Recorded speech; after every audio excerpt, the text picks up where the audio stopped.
Почитувани граѓани, почитувани представници на медиумите, почитувани раководство на Евроникел.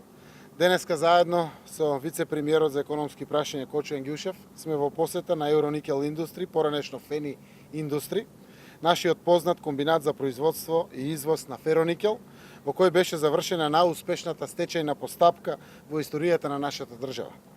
Евроникел Индустри денеска е повторно уште една успешна приказна и го задржува приматот што го имаше долги години наназад, како најголем извозник на фероникел од Северна Македонија и двигател на македонската економија.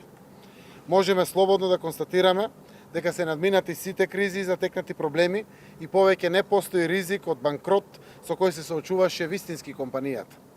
Вработените се задоволни и срекни, добиваат плата која што ја надминува просечната нето плата во државата, долговите се исплаќаат, се отвараат нови работни места и компанијата продолжува да извезува на странските пазари и да влегува во нови инвестициски процеси. Евроникел Индустри во моментот има 1000 вработени и соработува со 200 локални компании. Швајцарската глобална компанија G-Sol, која што е новиот собственик, изминатата година има вложено 90 милиони евра во комбинатот.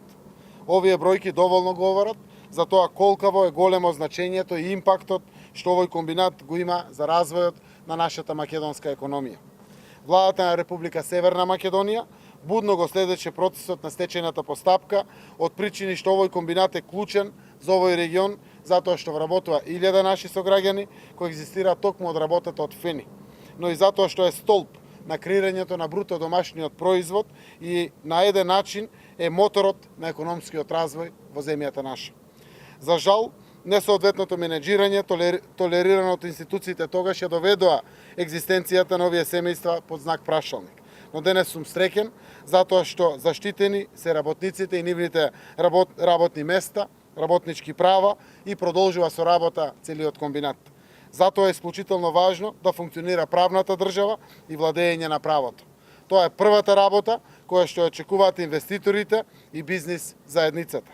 Остануваме посветени на спроведување на реформите во правосудството како врвен приоритет на нашата агенда. Денеска ќе искористиме приликата и да разговараме со менеджментот на компанијата за да се запознаеме и одблиску со актуелни прашања и состојби во оваа компанија и се надеваме ќе охрабриме да продолжат инвестициите како што веќе се почнати.